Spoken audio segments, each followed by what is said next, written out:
Hello, hope you all can hear me okay. I'm Lauren, I'm head of brand advocacy at made.com. I'm just going to caveat this presentation has no mention of genitalia.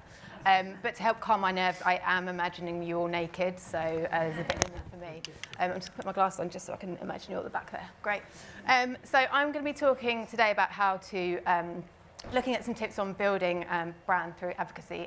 Before I kick off, for anyone that isn't familiar with made.com, we are a furniture and homewares brand with a mission to make design accessible to all. Just a really quick skim through, 4 points, not 4 ones, of what I'm going to talk through. So we're going to look at a bit of brand advocacy versus influencers. What does it mean? It's very much rank word bingo, and we just throw these words around, but I'm going to put a little bit of thought behind that.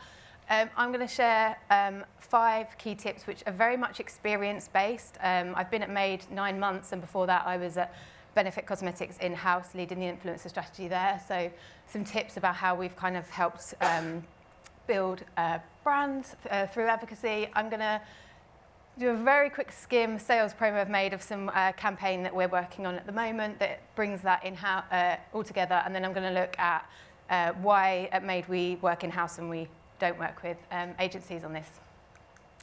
Okay, so brand advocates versus influencers. When we think of the word influencer, this is what we think. It's such a dirty word. It was mentioned a lot on the panel earlier. Everyone's a bit like, oh. And actually, when I joined Made, my job title was going to be head of influencer marketing. I was like, I just don't want that in my job title. We've all just see it so negatively. And I think because, like, what does influence mean? I think this quote sums it up, and I really wish it was my quote, but it's not. Influence is the outcome, it's not the purpose. I think when we think about trying to influence someone, that feels like it's quite deceiving. When we influence through credibility and trust, that's much more powerful. So that's why we steer away from using the word influencer at Made. And when we think about who brand advocates are, yes, influencers, content creators, whatever you want to call them, are a huge pool of that. They are the gateway to our customers and how we can share our brand message in their way.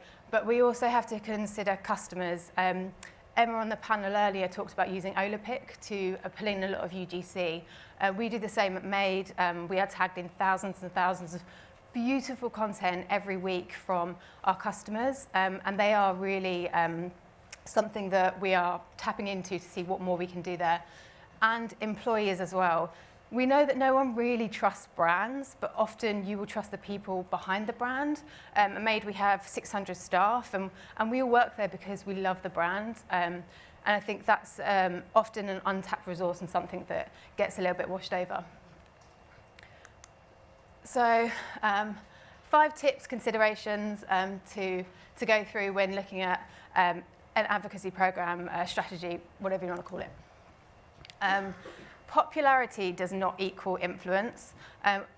We often are so caught up by follower numbers and thinking that just because something has got a lot of views or there's a big follower count, that's an influential piece of content. I know it was mentioned on the panel earlier about just because something's gone viral, it doesn't mean suddenly that person is influential, and it has to be in context as well.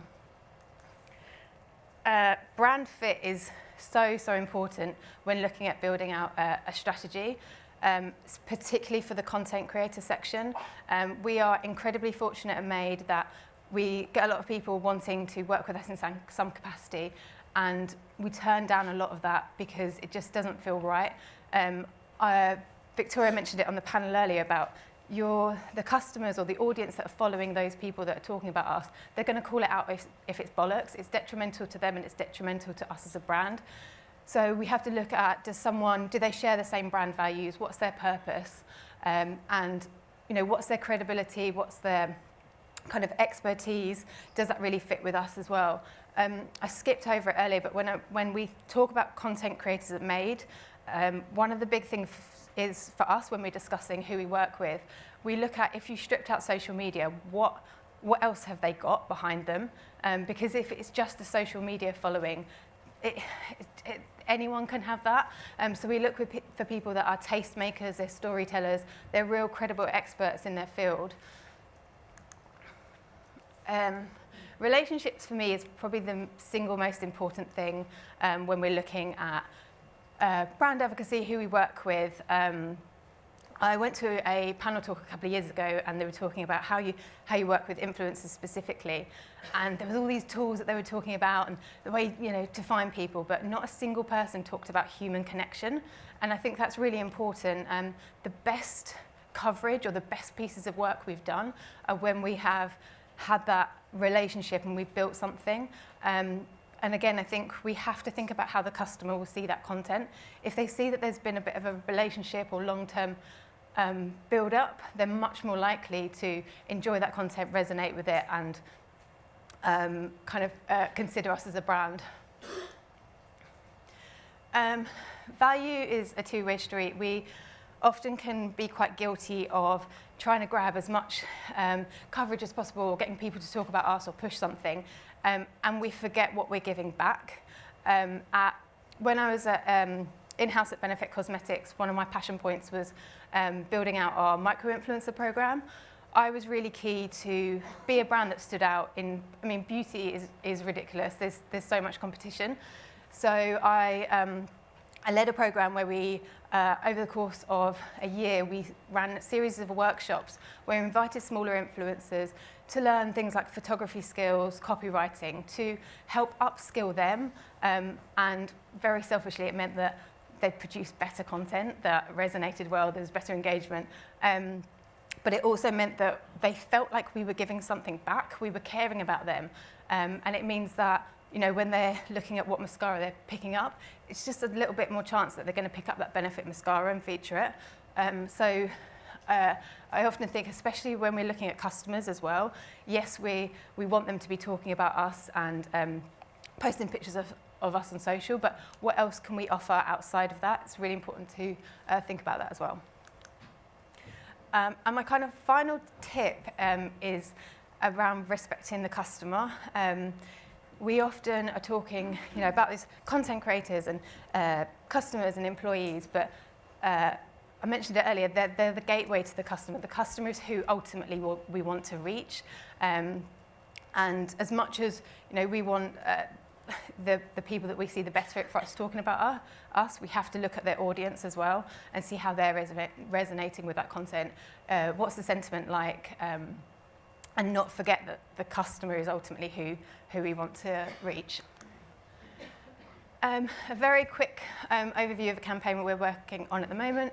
We launched it in September, and it's just going into its second iteration. So the focus, when we go back to our mission of making great design accessible, we running a campaign at the moment, Design Your Happy Place, because your home it's subjective what you love. Everyone's got a different take on what makes their happy place.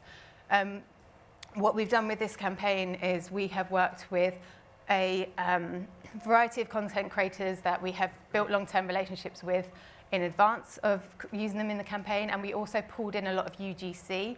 I mentioned earlier we are so fortunate that we have beautiful UGC that we can use, and we've used it in a variety of different ways. We've used it in all our out-of-home, all our advertising, lots of on our website. It's blazoned all over the tube at the moment, so hopefully some of you might have spotted it. And that's great because it's owned content, but obviously we have to look at what's earned as well. So we worked with a variety of different content creators across 10 different markets that we operate in, and we looked at various different things. So again, going back to this credibility thing, we worked with a couple of interior designers. So we are product designers, we're not interior designers, so we collaborated with some interior designers to give someone in their community the chance to win a makeover. So this is 2LG, two lovely gays that we worked with. They are, interior goals, so amazing. And they came in and took two really standard box rooms and changed them into something quite special. And we were really fortunate because on the budget, we managed to do 2 rooms and not 1, so which, they were pretty cheap. Winners were pretty pleased with. Then, I don't know why I'm talking so fast, I'm conscious of time. So that's how we've kind of brought it to life, and I still think Made As a team, we're still in our infancy. I've got so many ideas of things I want us as a team to do and explore, and we really are just kind of starting out and finding our feet. But baby steps so far. But May took the decision back last year to bring all of our influence marketing, brand advocacy in-house, and I was brought in to head up that team.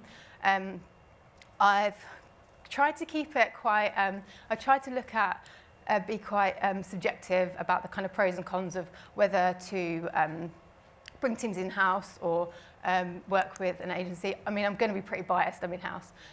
But there are some considerations of why I think it works for us. Time is a pretty important factor for us. We can be really reactive straight away. I saw a lot of benefit as well.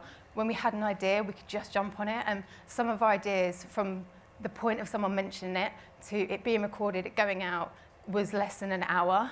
And that's really important for us, especially if it's around tactical stuff as well. So that works for us. We also have insider knowledge. We're in the business. We know the company, we know the culture, and we're really on top of what our competitors are doing as well. So there is a little bit of kind of knowledge there that I think definitely helps us. Creativity. I see it a lot where I think brands are often seen as like pretty brain dead and don't have creative ideas, and I really challenge that. It's something I really champion the team to constantly think, if we've seen it before, we've seen someone else do it, I don't want to do it. It doesn't make sense for us. It's been and it's gone. And I think, yes, of course, when you're outsourcing more heads, more ideas, that's obviously a positive, but that doesn't mean that if you're hiring the right people in the team that you can't have creativity. I mentioned it before, relationships are really, really important for us. Yes, you can have platforms where you can find influencers, but I think going for a coffee with someone or having a chat or meeting them is far more important than just a generic email and hi, we love your content. So relationships is definitely a benefit that we play on in-house. And passion. I would argue that, yes, you can really care about a brand that you have work on the account for, but would you have the same passion that someone is 100% dedicated to? Possibly not. You know, I work at Made because I absolutely love the brand. I hunted them down for a job. I really wanted to work there. And actually that resonates across the whole company. You know, I sit in meetings about trends and I'm so excited to be in those meetings. I don't know why my voice is breaking. So I think that, you know, that is a really, really important driver in a lot of the work we do. We do it because we really care. So just to recap on those kind of tips I shared, popularity doesn't always equal influence. It's not necessarily about follow account. Brand fit is incredibly important. Relationships are key. Always think about what you can offer as well, and always remember and respect the customer. Cool, thank you.